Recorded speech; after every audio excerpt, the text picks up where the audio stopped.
Good morning and happy Monday. This is the first of several videos that you will be watching over the next 3 days. For those of you who were not here on Friday, I am required to complete a bus driving class on Monday, Tuesday, and Wednesday. So that is going to prevent me from being at school over the next 3 days. So over the next 3 days, you are going to watch a series of videos of me basically explaining to you what you're supposed to do during this class periods. These videos can be used for you to pause, replay, play again, so that you don't miss anything over the next 3 days. So if you need to, you can pause it, restart it, play it again, see what you're missing. That way you don't miss anything over the next 3 days. Today you are going to watch 2 videos. One explaining the notes, the other one explaining the assignment. So let's begin with explaining to you what's going on over the next week. On Monday, today, you are receiving your report cards during swamp time. To my homeroom and second block and to every other class, these need to be returned back to your homeroom teachers. For my class, my homeroom and second block, still return it. Have your parents sign it where it says first 9 weeks or first reporting term on the front of the brown envelope, and bring it back tomorrow or Wednesday if you forget to get it signed tonight, and put it on the brown desk at the back of my room. To the other classes, please return it to your homeroom teachers. Have all paperwork taken out of it before you turn it in to them. On Tuesday of this upcoming week is our final football game. We are playing Clayton Middle School at Clayton High at 6:59. We invite all students to come out one final time to support your Gator football team and your Gator cheerleaders as we take on the Clayton Eagles for one final football game this year.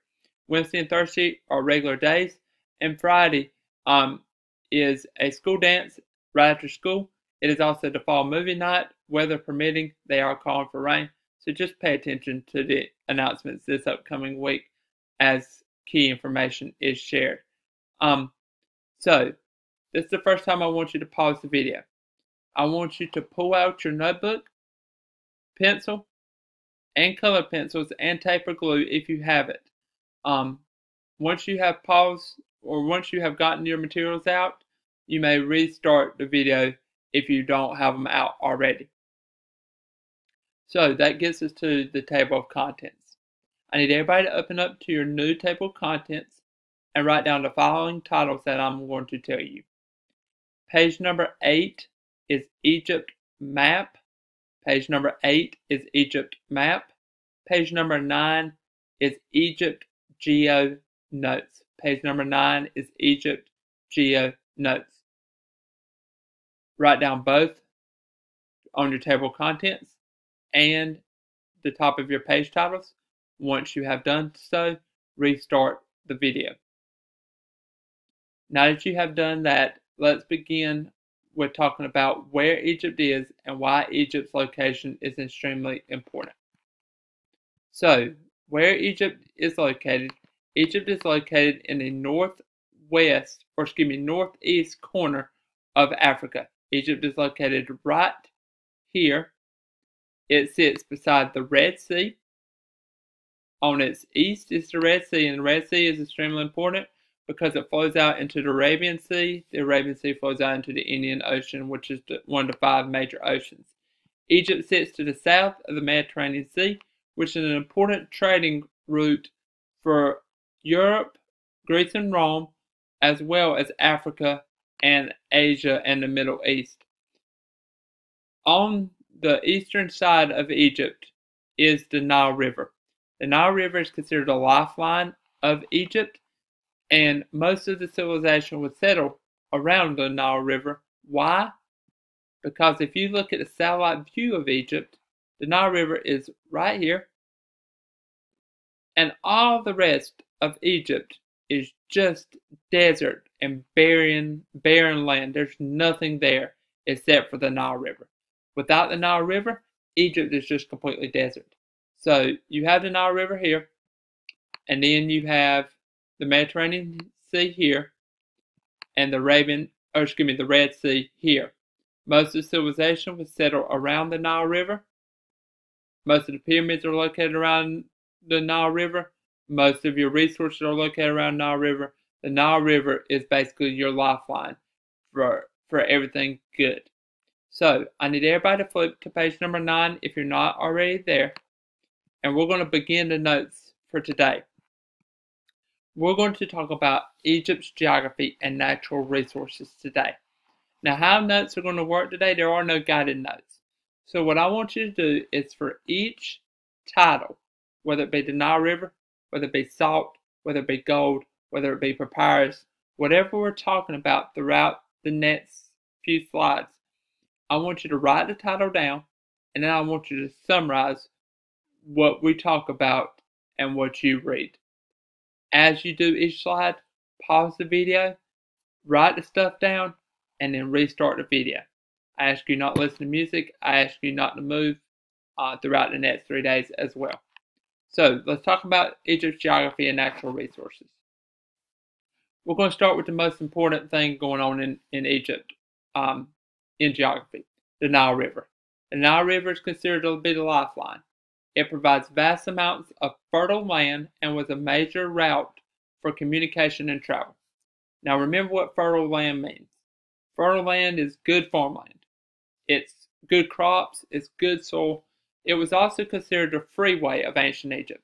When you think of a freeway, think of like a highway. It's where your trade goes on, it's where your travel goes on, it's where your transportation goes on. People traveled up and down the Nile River to get to different spots. It made things easier. You also go up and down the Nile River for trade, for transportation, to get to the Mediterranean Sea, trade with Europe, trade with other parts of Africa. You go to the Nile River, go to the Red Sea. The Nile River is basically taking you from the center of Egypt to other parts of Egypt and other parts of the world.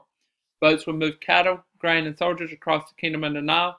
It would link it with some of the cities in the north and the south, with its capital of Thebes. This enabled Egypt to become a functioning kingdom rather than just a collection of city-states, rather than just a collection of little towns and little cities.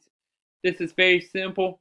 It's similar to, like, instead of Clayton and Riverwood and Wendell and Smithfield and Raleigh being its own little separate unity, the Nile River made Egypt into one big hub that everybody would go to trade and to do what they needed to do.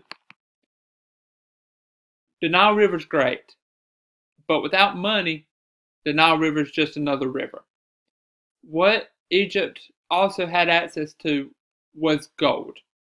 Gold allows Egypt to have lots of wealth and lots of sophistication. And what sophistication means is to have the lavish lifestyle, to live like kings and queens, and to live in a great lifestyle.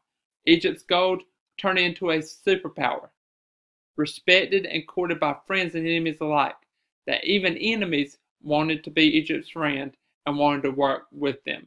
But this was all due to gold, and without gold, none of this is possible. The Nile River is great, but without gold, they have no money.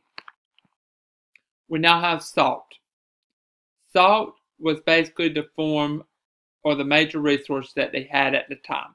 The desert resources gave Egypt lots of salt, including natron, brine, and soda ash.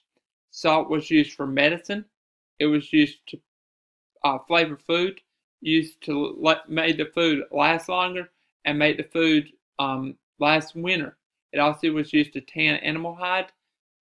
Natron, which we're going to talk about when we talk about mummification, was used to make ceramics and was also used to make glass. Now, what ceramics are is basically expensive pottery. It was also used to solder, basically merge two precious metals together. It was even used as mouthwash.